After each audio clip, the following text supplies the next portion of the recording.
Рождественские елки зажигают в городах Канады в конце ноября. Примерно в это же время проходят парады Санта-Клауса. И эти события означают начало зимних праздников. Улицы, дома, торговые центры украшают гирлянды огней. Появляются целые световые инсталляции. Все, чтобы разогнать мрак самых длинных ночей в году.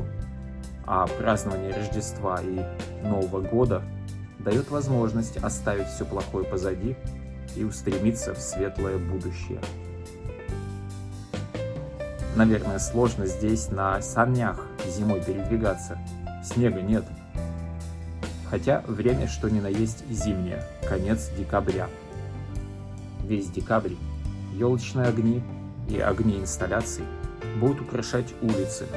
И у меня во время моих поездок появляется возможность сравнить рождественские елки в разных городах Канады.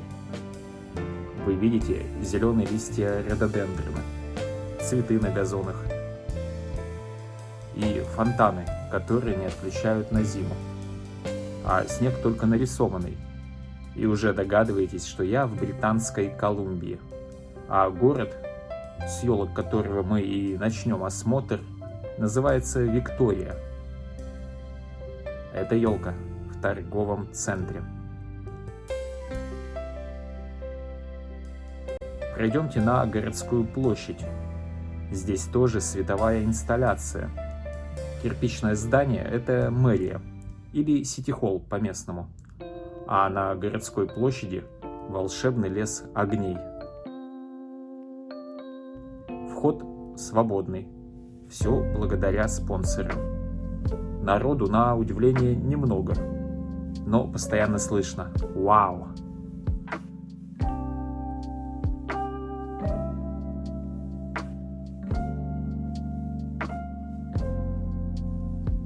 Центр инсталляции венчает корона. Внутри действующий фонтан.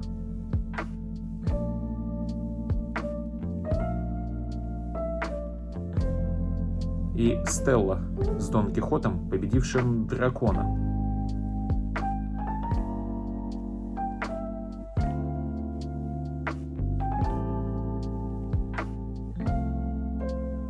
Без дельфина в Виктории нельзя. Тут он тоже есть.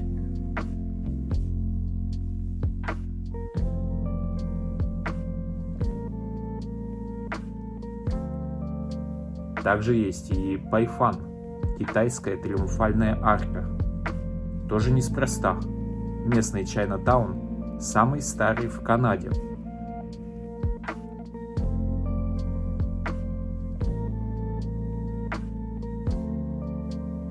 Но где же елка? Давайте еще раз осмотрим всю площадь.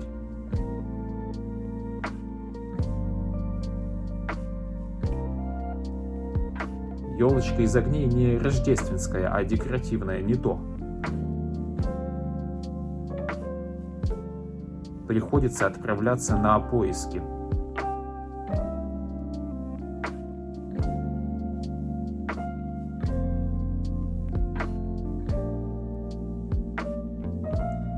Видим пальму. Нормально, да?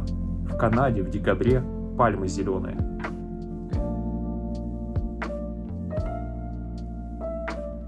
И, наконец, видим елку, а она без украшений. Это ее последнее Рождество. Она будет срублена в ходе реновации площади. Так что же, Виктория без елочки остается? Поищем еще елочки в городе. Посмотрим направо. Ничего. Налево. Только мост светится. А вот в сторону порта у здания парламента елка есть. Ну что же, засчитаем ее за городскую рождественскую ель. Надпись гласит «Добро пожаловать в Викторию», что весьма символично, так как традицию рождественской ели в домах Великобритании начала королева Виктория, вот, кстати, и памятник стоит, с подачи мужа принца Альберта, который на коньках отлично катался. Внутренний порт Виктории. ряды яхт, историческое здание гостиницы и чудесно освещенные пустынные набережные.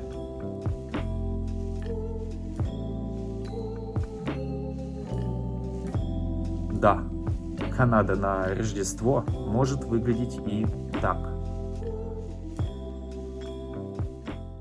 Но давайте перенесемся на другое побережье. Летим в провинцию Нью-Брансвик. Провинция на восточном побережье. А значит, океан не Тихий, а Атлантический.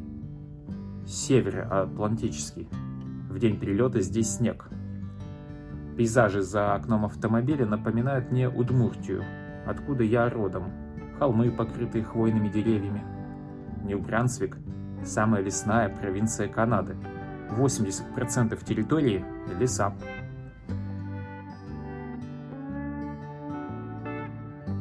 Провинция граничит с США, имеет выход к океану и является одной из 3 так называемых морских провинций Канады.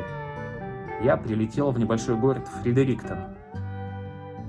Все население провинции 800 тысяч, и половина живет в 3 городах – Фредериктон, Монктон и Сент-Джон.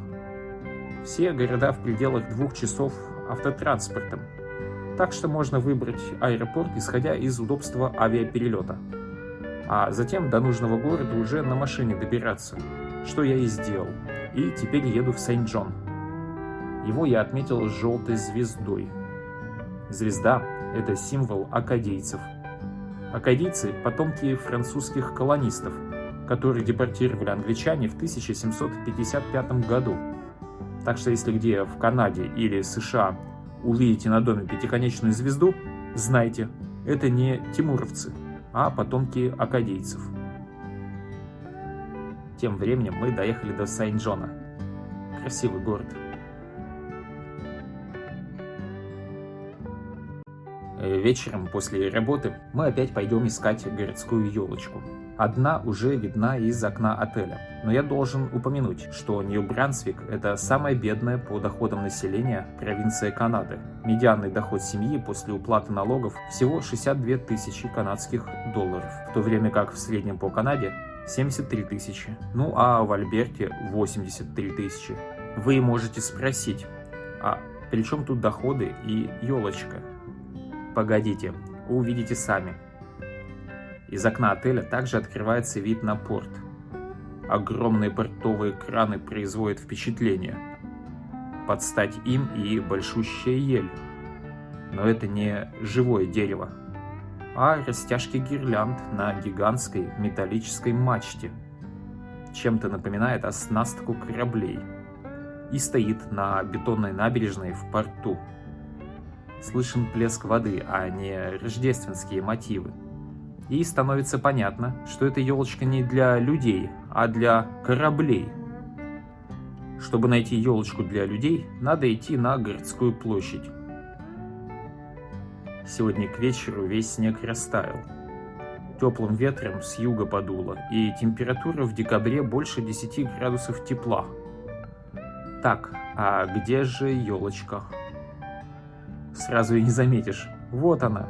И звезда наверху горит. Помните про акадийцев? Их символ. Елка выглядит очень по-домашнему.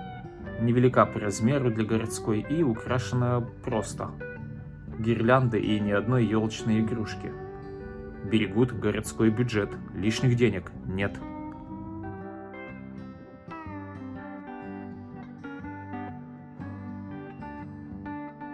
Итак, для отчета. Елка города Сент-Джон найдена. А вот найти открытый ресторан оказалось проблематично. Поздно уже. И я нашел себя в баре, рядом с гостиницей. Бар пуст.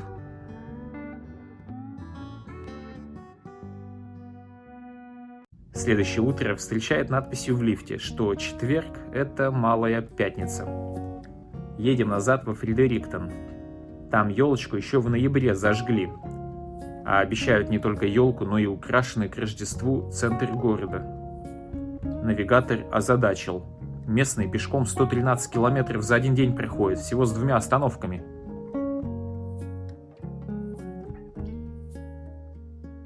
Но меня больше тревожит ледяной шторм. В 7 утра он угрожал оказаться на пути, но ближе к 8 утра его снесло на север. Путь до Фредериктона чист. До центра города добрался без зимних автоприключений.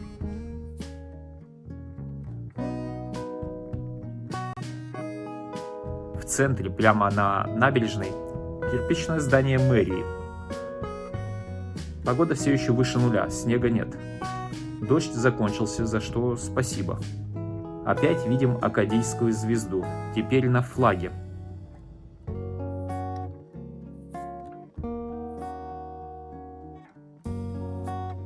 Рождественские венки и инсталляция елочной игрушки, а также часы на башне. Для Нового года актуально, если время бить могут, как куранты. Климат здесь суров, поэтому фонтан на зиму отключен. Миловидный ангелочек, венчающий фонтан, тоже поддерживает новогоднюю тему. Поразил дракона куском трубы, что означает близкий конец году дракона. Дракону труба. И опять находим елочку где-то в углу. Тот же размер и та же гирлянда. Похоже, там же, где и Сент-Джон елку брали. Если есть кто из Монктона, скажите в комментариях, а у вас такая же елка?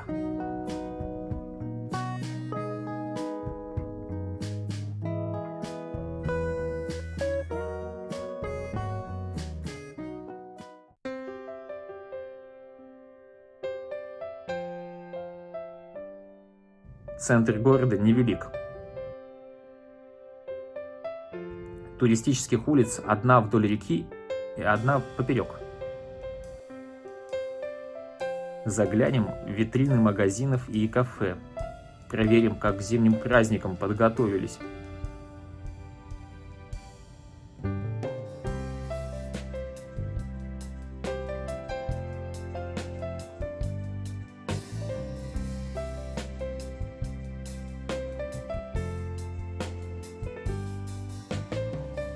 Внешность Санты необычна, и мисс Клаус в местном народном костюме.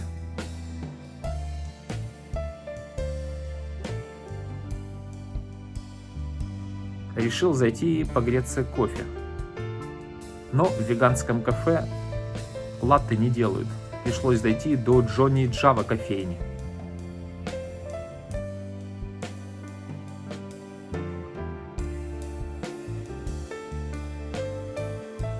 На стене, оклеенной банкнотами со всего света, обнаружил 10 белорусских рублей,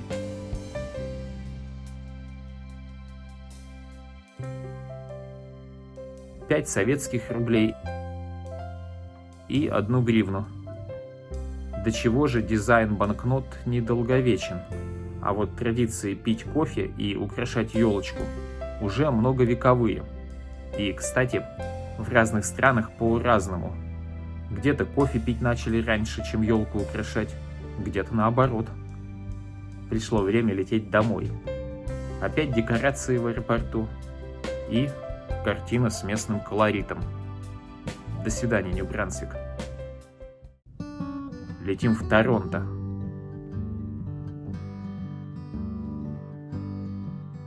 Башня CN Tower – символ даунтауна. А улица Янг – главная улица Торонто.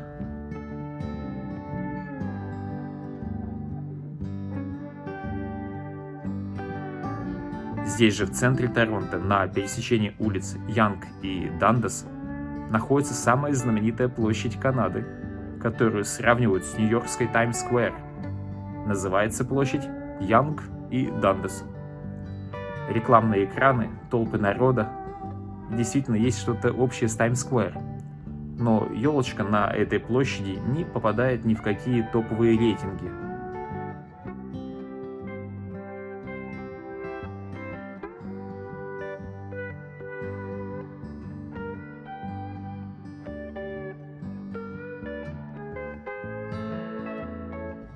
За такой топовой елочкой мы зайдем в торговый центр, который расположен здесь же. Иттон Центр. На входе встречают гусями целой стаи. Не просто гусей, а канадских гусей.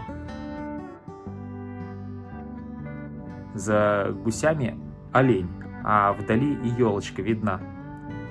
Полина не упускает момент. Очередной селфи с оленем.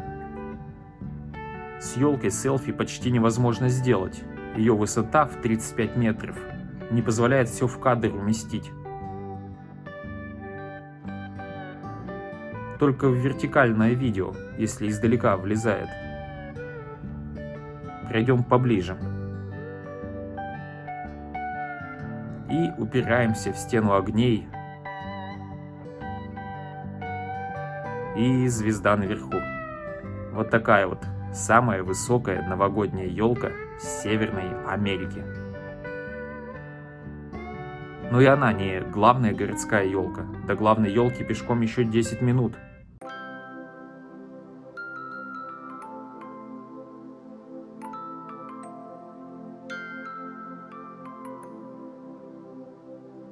И вот мы на площади перед мэрией. Здесь главный городской каток. Высотка на заднем плане, здание мэрии Торонто. И, конечно, она, красавица ель.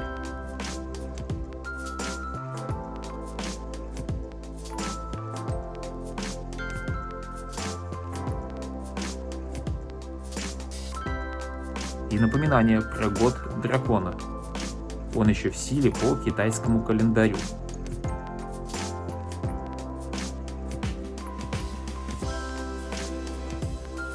Ну а нашу домашнюю елку смотрите в уже прошлогоднем видео. Хорошего вам года!